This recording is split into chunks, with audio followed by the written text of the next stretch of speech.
నమస్కారం. ఈనాటి వార్తా విశేషాలు. మెగా డిఎస్సి నియామక ప్రక్రియపై వైసీపీ చేస్తున్న విమర్శలపై ముఖ్యమంత్రి చంద్రబాబు తీవ్రస్థాయిలో మండిపడ్డారు.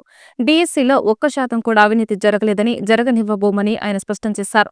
తమ ప్రభుత్వం అత్యంత పారదర్శకంగా నిర్వహిస్తున్న ఈ ప్రక్రియకు బురద జల్లే ప్రయత్నం జరుగుతోందని ఆరోపించారు. గత ప్రభుత్వ హయాంలో జరిగిన గ్రూప్ 1 సర్వీస్ పరీక్షల మూల్యాంకనలో భారీ అవకతవకలు జరిగాయని, ప్లంబర్లు, ఎలక్ట్రీషియన్లు, ఇంట్లో పనిచేసే వారితో సమాధాన పత్రాలు దిద్దించిన వాస్తవాలు వెలుగు చూస్తుండటంతో ఇప్పుడు డిఎస్సిపై తప్పుడు ప్రచారం చేస్తున్నారని ధ్వజమెత్తారు. అనకాపల్లి జిల్లా మాడుగుల నియోజకవర్గంలోని అలమండ కోడూరులో జరిగిన స్వచ్ఛాంధ్ర స్వర్ణాంధ్ర కార్యక్రమంలో భాగంగా ఏర్పాటు చేసిన ప్రజావేదిక సభలో సీఎం చంద్రబాబు ప్రసంగించారు. యువత భవిష్యత్తు రాష్ట్ర అభివృద్ధి ధ్యేయంగా కూటమి ప్రభుత్వం పనిచేస్తుందని రాష్ట్ర సమాచార, పౌర సంబంధాల శాఖ మంత్రి కె పార్థసారథి స్పష్టం చేశారు.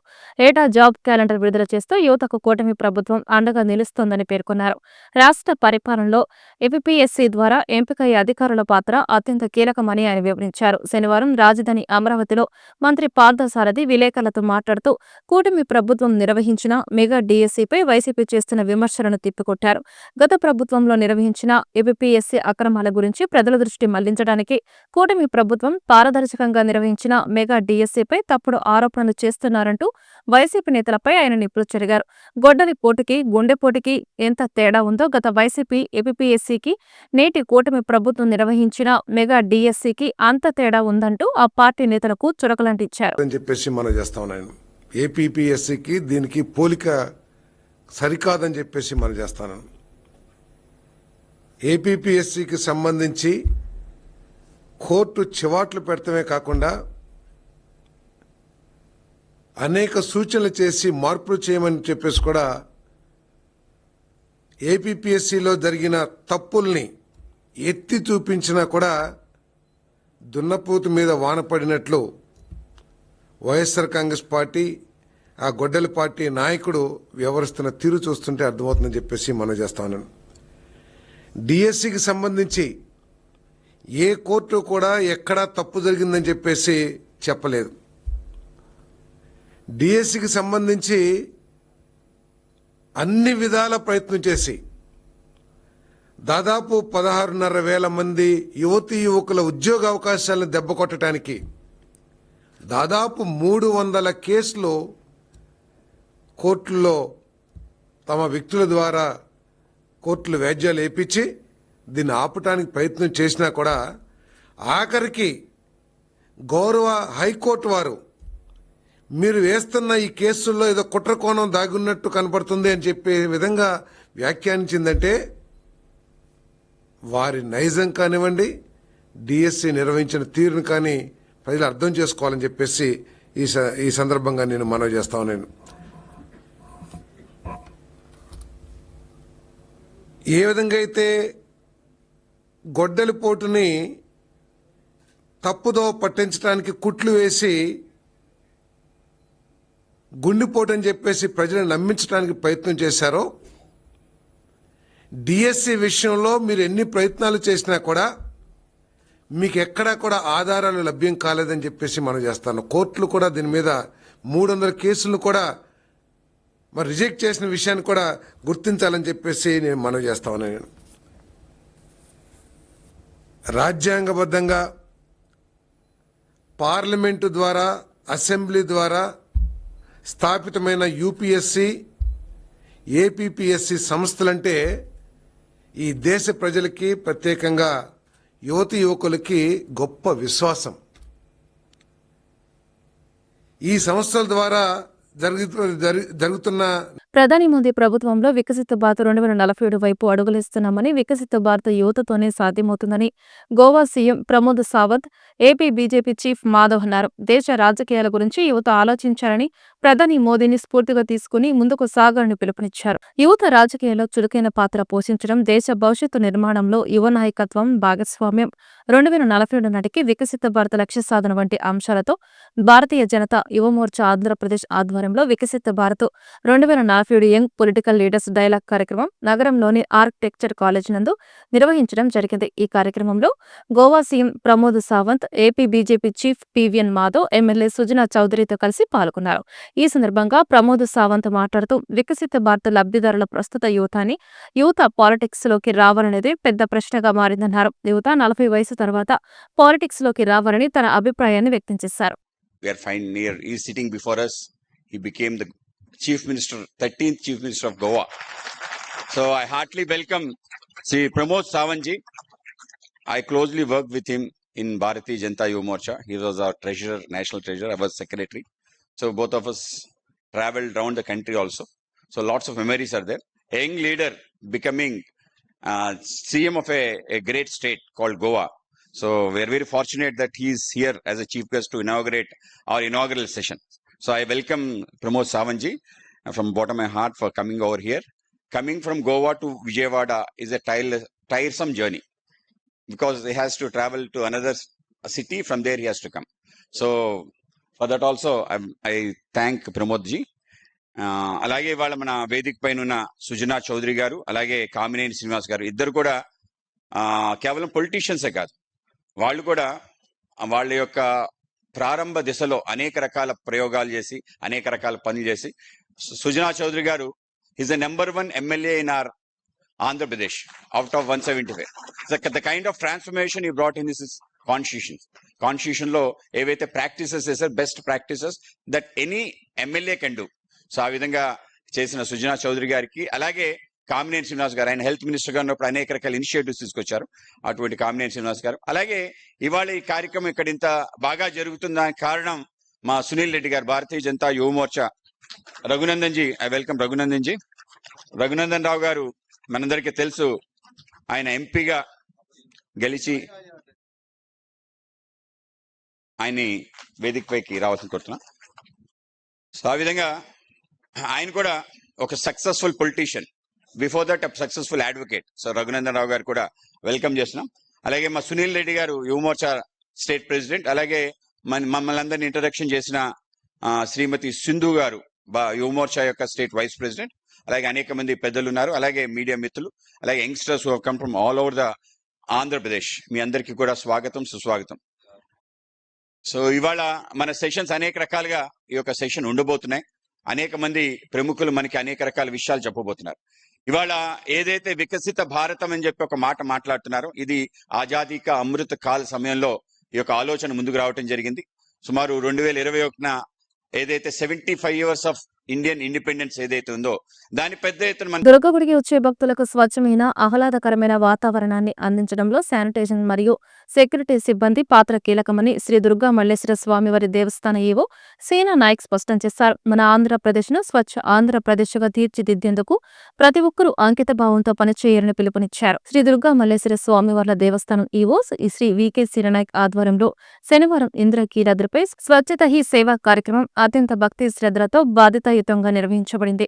స్వచ్ఛాంధ్ర కార్యక్రమంలో భాగంగా శనివారం ఇంద్రకీలాద్రిపైనున్న శ్రీ మల్లికార్జున మహామండపం 7వ అంతస్తునందు రాజగోపురం ఎదురుగా ఈ ప్రతిజ్ఞా కార్యక్రమాన్ని ఏర్పాటు చేశారు. ఈ కార్యక్రమంలో శానిటేషన్, సెక్యూరిటీ మరియు ఆలయానికి సంబంధించిన అన్ని విభాగాల సిబ్బంది, అధికారులు పెద్ద సంఖ్యలో పాల్గొన్నారు. ఈ సందర్భంగా ఆలయ ఈవో సీనా నాయక్ సిబ్బందితో కలిసి స్వచ్ఛ ఆంధ్ర ప్రతిజ్ఞ చేశారు. అనంతరం ఆయన సిబ్బందిని ఉద్దేశించి ప్రసంగించారు. పరిశుభ్ర ఆంధ్రప్రదేశ్ సాధించే సంకల్పానికి కట్టుబడి ఉంటానని, ఈరోజు పరిశుభ్రత గురించి నేను వేసిన ఈ ముందడుగు ఆంధ్రప్రదేశ్ రాష్ట్రాన్ని శుభ్రపరచడంలో సహాయం చేస్తుందని నమ్ముతూ ఈ రోజు నుండి నా తోటి వారికి కూడా సంపూర్ణ పారిశుద్ధ్యం కొరకు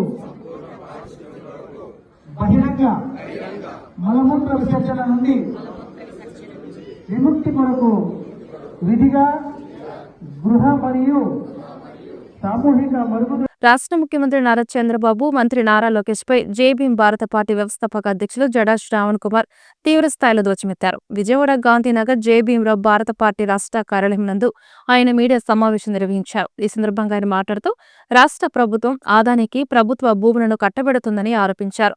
99 పైసలకు ప్రభుత్వ భూములను ఇవ్వడానికి సీఎం చంద్రబాబు గాని, మంత్రి నారా లోకేష్ గాని ఎటువంటి అధికారం ఉందని ఆయన ప్రశ్నించారు. ప్రభుత్వ భూములను కార్పొరేట్ సంస్థలకు దారాదత్తం చేస్తున్నారని మండిపడ్డారు. దుయ్యబట్టారు.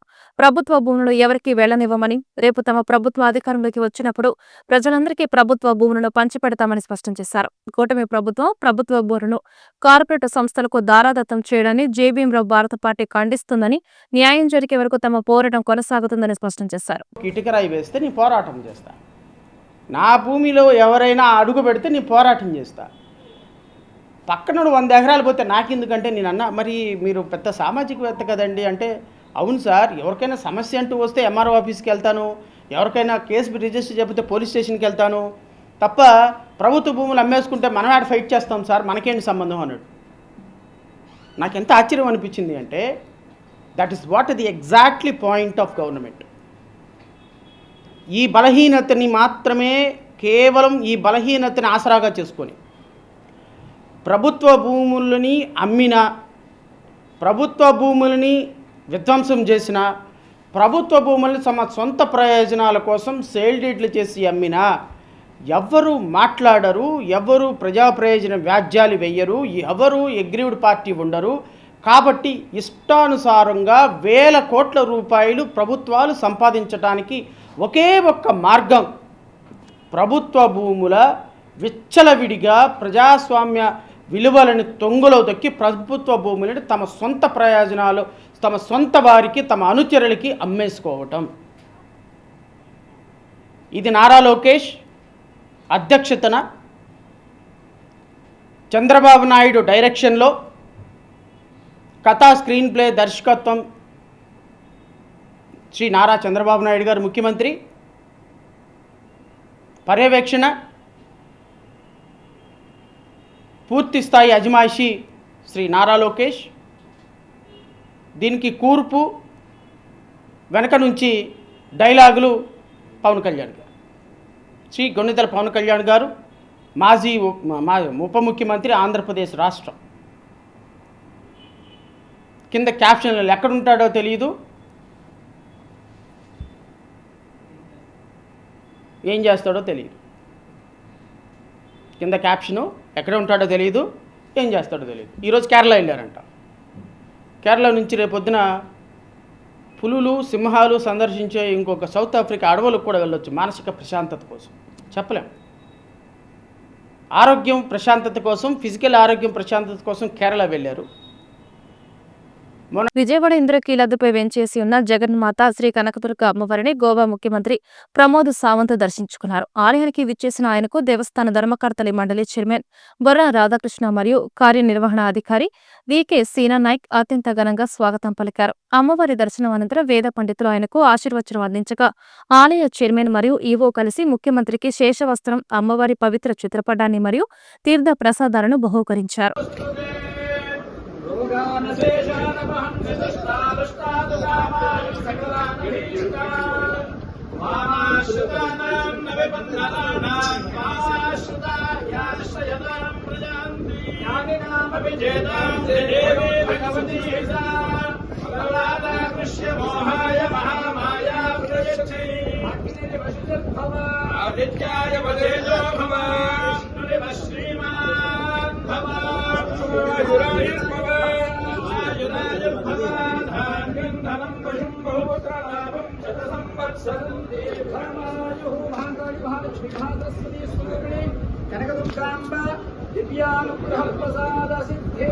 సురవరం సంపన్న కుటుంబం నుండి వచ్చిన తన జీవితాన్ని ప్రజా పోరాటాలకి అంకితం చేశారని సిపి రాష్ట్ర కార్యదర్శి జి ఈశ్వరయ్య కొనియాడారు.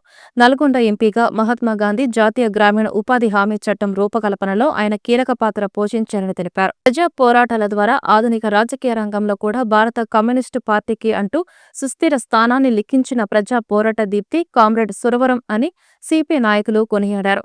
కామ్రేడ్ సురవరం సుధాకర్ రెడ్డి ప్రథమ వర్ధంతి సందర్భంగా దాసరి భవన్లో సిపి విజయవాడ నగర సమితి ఆధ్వర్యంలో నగర కార్యదర్శి జి కోటేశ్వరరావు అధ్యక్షతన ఏర్పాటు చేసిన సంస్మరణ కార్యక్రమంలో సిపి రాష్ట్ర కార్యదర్శి జి ఈశ్వరయ్య ముఖ్య అతిథిగా పాల్గొని తొలుత సురవరం చిత్రపటానికి పూలమాల వేసి నివాళులర్పించారు. ఈ సందర్భంగా ఈశ్వరయ్య మాట్లాడుతూ సురవరం సంపన్న కుటుంబం నుండి వచ్చినప్పటికీ వారి యావత్తు జీవితం ప్రజా ఉద్యమాలు, ప్రజా పోరాటాలకి అంకితం అయ్యిందని అన్నారు.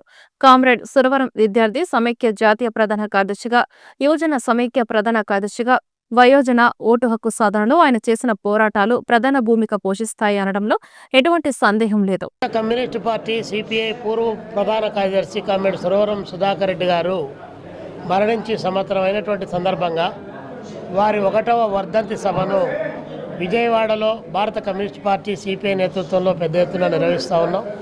ఈ సందర్భంగా సురవరం సుధాకర్ రెడ్డి గారికి ఘనమైనటువంటి నివాళిని అర్పిస్తూ సురవరం సుధాకర్ రెడ్డి గారు దోపిడీ లేని సమాజం కోసం, అసమానత లేని సమాజం కోసం, సామాజిక న్యాయం కోసం, అణగారిన వర్గాల యొక్క హక్కుల కోసం నిరంతరాయంగా పనిచేసినటువంటి గొప్ప కమ్యూనిస్టు యోధుడు, మేధావి, గొప్ప ఉపన్యాసకుడు సురవరం సుధాకర్ రెడ్డి గారు.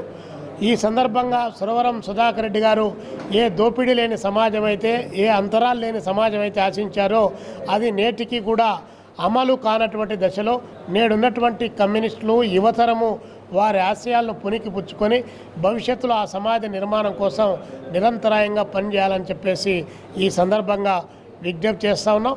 అదేవిధంగా నేడు దేశంలో అధికారంలో ఉన్నటువంటి భారతీయ జనతా పార్టీ చాలా దారుణమైనటువంటి నిర్బంధాన్ని ప్రజా ఉద్యమాలపైన కొనసాగిస్తూ ఉంది. నిన్నటికి నిన్న రాజస్థాన్లో అభిజిత్ దీప్కే ఏదైతే సిజేపీ పార్టీ ఉందో స్కూల్లో విద్యా సంస్థలు సరిగా ఉన్నాయా లేదా అని చెప్పేసి ఆ వైపున ప్రయాణం చేసి అక్కడ ఉన్నటువంటి స్కూల్ యొక్క పరిసరాలను పరిశీలించడానికి పోయినటువంటి విద్యార్థులపైన, యువజనులపైన, సిజేపీ కార్యకర్తలపైన బీజేపీ ఆర్ఎస్ఎస్ గూండాలు దాడి చేయడాన్ని తీవ్రంగా వ్యతిరేకిస్తూ ఉన్నాం, నిరసిస్తూ ఉన్నాం.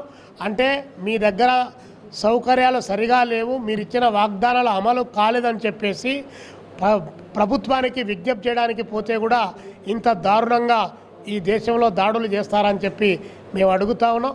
అదే సందర్భంలో ఈ దేశంలో ఒక అప్రకటిత ఎమర్జెన్సీ విధానం కొనసాగుతుందనడానికి ఇది ప్రత్యక్ష నిదర్శనం కాదా అని చెప్పి అడుగుతా ఉన్నాం. దేశ ప్రధానమంత్రి నరేంద్ర మోడీ గారు సిపిఐ పూర్వపు జాతీయ ప్రధాన కార్యదర్శి, నల్గొండ పార్లమెంటు సభ్యులు కామ్రేడ్ సురవరం సుధాకర్ రెడ్డి గారు మరణించి భౌతికంగా సంవత్సరం అవుతున్నటువంటి సందర్భంగా సిపిఐ విజయవాడ నగర సమితి ఆధ్వర్యంలో వారికి ఘనమైన నివాళులు అర్పించడం జరుగుతూ ఉన్నది. ముఖ్యంగా సంపన్న కుటుంబంలో జన్మించినటువంటి సుధాకర్ రెడ్డి గారు పేద ప్రజల యొక్క అభ్యున్నతి కోసం నిరంతరం తన జీవితాంతం యావత్తు జీవితం తృణపాయంగా పనిచేసినటువంటి కామ్రేడ్ సుధాకర్ రెడ్డి గారి యొక్క జీవితం యువకులకి, నిజాయితీ పరులకి, రాజకీయాల్లో నిజాయితీని కోరుకునేటటువంటి వారందరికీ కూడా ఆదర్శం. భూమి కోసం, భుక్తి కోసం, పేద ప్రజల విముక్తి కోసం సాగినటువంటి తెలంగాణ సాయుధ పోరాట స్ఫూర్తితోటి తెలంగాణ ప్రాంతంలో కమ్యూనిస్ట్ పార్టీ నాయకుడిగా, ముఖ్యంగా అఖిల భారత విద్యార్థి సమైక్య ఏఐఎస్ఎఫ్ జాతీయ ప్రధాన కార్యదర్శిగా ఎంతోమంది విద్యార్థుల్ని, యువకుల్ని కమ్యూనిస్టు శ్రేణులుగా తీర్చిదిద్దినటువంటి కామ్రేడ్ సుధాకర్ రెడ్డి గారు మరణించటం కమ్యూనిస్టు ఉద్యమానికి, అలాగే అభ్యుదయ కాముకులకు కూడా తీరని లోటు. వారి యొక్క స్ఫూర్తితోటి రాబోయేటటువంటి కాలంలో కమ్యూనిస్టు శ్రేణులందరూ కూడా పునరంకితం అవటం ద్వారా దేశంలో కమ్యూనిస్టు ఉద్యమాన్ని మరింత ముందుకు తీసుకెళ్లేటటువంటి దానికోసం ఈ ప్రథమ వర్ధంతి సందర్భంగా అందరూ కూడా పునరంకితం కావాలని సిపిఐ విజయవాడ ఎన్టీఆర్ జిల్లా గన్నవరం మండలం ముస్తాబాద్లోని ప్రసిద్ధి హజరత్ సయ్యద్ ముస్తఫా వలి ఔలియా కరం 61వ ఉర్సు మహోత్సవాలను ఈ నెల 27, 28 తేదీల్లో అత్యంత వైభవంగా నిర్వహించేందుకు ఏర్పాట్లు ముమ్మరంగా సాగుతున్నాయి. ఈ ఏడాది నిర్వహించే 61వ ఉర్సు మహోత్సవాలకు రాష్ట్ర మైనార్టీ సంక్షేమ శాఖ మంత్రి ఎన్ఎండి ఫరూక్, ఉర్దూ అకాడమీ రాష్ట్ర చైర్మన్ ఫరూక్ గుబ్లీ, స్థానిక శాసనసభ్యులు వెంకట్రావు ముఖ్య అతిథిగా విచ్చేనున్నారని, కులమతాలకు అతీతంగా భక్తులు ఈ ఉత్సవాలకు తరలిరావాలని సూఫీ మత గురువు మహ్మద్ అల్తాఫ్ రాజా కోరారు. మత సామరస్యానికి నిదర్శనంగా నిలిచే ఈ ఉత్సవాల ఏర్పాట్లను సూఫీ మత గురువు మహ్మద్ అల్ఫాజ్ రాజా, పలువురు ముస్లిం మత పెద్దలు స్వయంగా పరిశీలించారు. ఈ సందర్భంగా సూఫీ మత గురువు మహ్మద్ అల్తాఫ్ రాజా మాట్లాడుతూ ఆంధ్రప్రదేశ్ రాష్ట్రంలోని ప్రసిద్ధ దర్గాలలో ముస్తాబాద్ దర్గా ఒకటిది. ఇది కులమతాలకు అతీతంగా మత సామరస్యానికి ప్రతీకగా నిలుస్తోందని పేర్కొన్నారు. ఈ ఏడాది నిర్వహించే 61వ ఉర్సు మహోత్సవాలకు రాష్ట్ర మైనార్టీ సంక్షేమ శాఖ మంత్రి ఎన్ఎండి ఫరూక్, ఉర్దూ అకాడమీ రాష్ట్ర చైర్మన్ ఫరూక్ జుబ్లీ, స్థానిక శాసనసభ్యులు వెంకట్రావు ముఖ్య అతిథిగా హాజరవుతున్నట్లు వెల్లడించారు. ఉరుసు ఉత్సవాల సందర్భంగా 27వ తేదీన గంధ మహోత్సవం, భారీ ఊరేగింపుతో పాటు అన్నదాన కార్యక్రమాలు ఉంటాయని, 28వ తేదీన ఆధ్యాత్మిక దీపారాధన, కవ్వాలి ప్రదర్శన, అన్నదాన కార్యక్రమాలు విరివిగా నిర్వహిస్తున్నట్లు తెలిపారు. పీఠాధిపతులు సయ్యద్ నజరుద్దీన్ బాబా ఆధ్వర్యంలో ఉర్సు ఏర్పాట్లు వారంగా శరవేగంగా జరుగుతున్నాయని చెప్పారు. దర్గా కమిటీ సభ్యులు స్థానికుల సమన్వయంతో ఉత్సవాలను విజయవంతం చేసేందుకు కృషి చేస్తున్నారని పేర్కొన్నారు. ఆంధ్రప్రదేశ్ రాష్ట్రంలో ప్రసిద్ధిగాంచినటువంటి దర్గాల్లో ఒకటైనటువంటి మత సామరస్యానికి నిదర్శనమైనటువంటి హజరత్ ముస్తఫా రహమతుల్లా అలై ముస్తాబాద్ పట్టణంలో 561వ ఉరుసు మహోత్సవం ఆగస్టు నెల 27, 28 తారీఖు ఘనంగా నిర్వహించడం జరుగుతుంది. ఈ కార్యక్రమానికి మన ఆంధ్రప్రదేశ్ ముఖ్యమంత్రి ఈ వర్యులు నారా చంద్రబాబు నాయుడు గారు ఎవరినైతే ఎప్పటి నుంచో అధికారంలో ఉన్నటువంటి తెలుగుదేశం పార్టీ మైనార్టీ మంత్రిగా, ఎప్పుడు అధికారంలో తెలుగుదేశం పార్టీ ఉన్నా కూడా మైనార్టీ మంత్రిగా ఉన్నటువంటి మంత్రివర్యులు ఎన్ఎండి ఫారూక్ గారు సీనియర్ తెలుగుదేశం పార్టీ నాయకులే కాకుండా ఎన్ఎండి ఫారూక్ గారు మైనార్టీలకు చాలా అత్యంత దగ్గరైనటువంటి వ్యక్తి. అలాంటి ఎన్ఎండి ఫారూక్ గారు ఈ దర్గా దర్శనానికి ఆశీస్సుల కోసం 27వ తారీఖు వారు వస్తున్నారు. అట్లాగే ఉర్దూ అకాడమీ రాష్ట్ర చైర్మన్ ఫారూక్ షిబ్లీ గారు కూడా ఆ కార్యక్రమానికి ఉర్సు మహోత్సవానికి వస్తున్నారు. అదేవిధంగా ఎవరైతే పీఠాధిపతులు ఉన్నారో వారందరూ కూడా సయ్యద్ నజరుద్దీన్ బాబా గారి ఆధ్వర్యంలో ఎన్ఎండి ఫారూక్ గారికి ఆహ్వానించడం జరిగింది. అట్లాగే ఫారూక్ షిబ్లీ గారికి కూడా ఆహ్వానించడం జరిగింది. అందరూ ఈ ప్రాంతంలో ఉన్నటువంటి కృష్ణా జిల్లాలో ఉన్నటువంటి అందరూ పీఠాధిపతులు దర్గాలకు సంబంధించిన వారందరూ కూడా కలిసికట్టుగా ఈ ఉరుసు మహోత్సవాన్ని విజయవంతం చేయడం జరుగుతుంది. కాబట్టి ప్రతి ఒక్కరూ కూడా మన శాసనసభ్యులు వెంకట్రావు గారు కూడా ఈ కార్యక్రమానికి విచ్చేస్తున్నారు. ప్రతి ఒక్కరూ కులాలకు మతాలకు అతీతంగా ఈ కార్యక్రమాన్ని ఉరుసు మహోత్సవానికి జయప్రదం చేయాలని, బాబా గారి ఆశీస్సులతో ఆరోగ్యాలతో సుఖ సంతోషాలతో వర్ధిల్లాలని 27వ తారీఖు ఉరుసు మహోత్సవం, గంధం మహోత్సవం, ఊరేగింపు ఉంటుంది, అన్నదాన కార్యక్రమం ఉంటుంది. అట్లాగే 28వ తారీఖు కవాలీ ప్రోగ్రాం ఉంది, దీపారాధన కార్యక్రమం ఉంది, అన్నదాన కార్యక్రమం ఉంది. ఈ దర్గా కమిటీ వాళ్ళందరూ కూడా కలిసికట్టుగా ఈ కార్యక్రమాన్ని చేస్తున్నారు. ఈ దర్గా ముస్తాబు అవుతున్నటువంటి సమయంలో ఇక్కడ ఏర్పాట్లు పరిశీలించారు. విజయవాడ నగరంపై కూటమి ప్రభుత్వం సవతి తల్లి ప్రేమ చూపిస్తుందని వైసీపీ నాయకుడు పోతిన వెంకట మహేష్ విమర్శించారు. విజయవాడ నగరాన్ని గ్రేటర్ గా తక్షణమే ప్రకటించారని ఆయన డిమాండ్ చేశారు.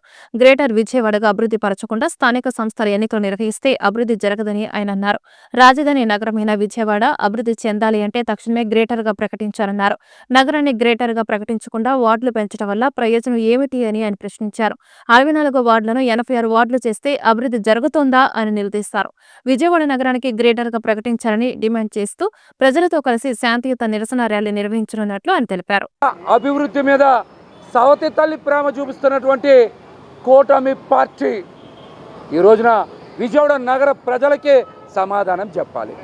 విజయవాడ నగరం అభివృద్ధి చెందాలంటే వార్డులు పెంచితే విజయవాడ నగరం అభివృద్ధి చెందుతుందా?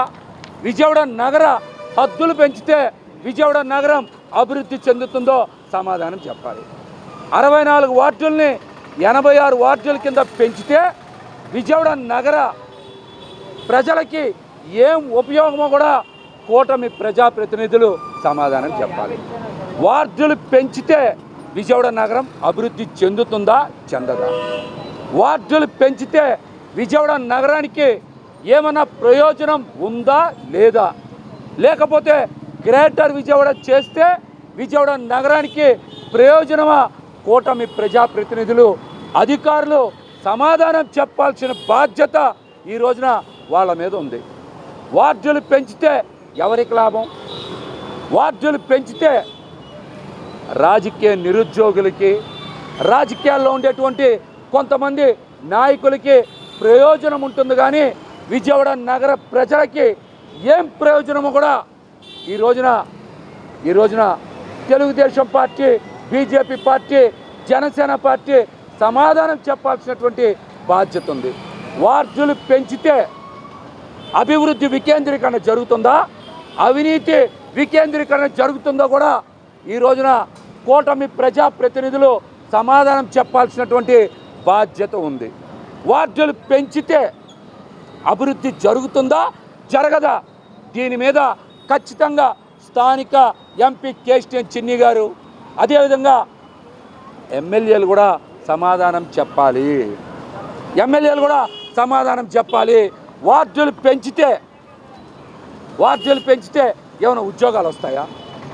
వార్డులు పెంచితే ఏమైనా పెట్టుబడులు వస్తాయా? వార్డులు పెంచితే ఏమైనా ఐటీ పరిశ్రమ వస్తుందా? వార్డులు పెంచితే ఏమన్నా ఉపాధి కల్పన జరుగుతుందా? వార్డులు పెంచితే ఏమైనా సేవ. ఈ వార్తలు ఇంతటితో సమాప్తం. నమస్కారం.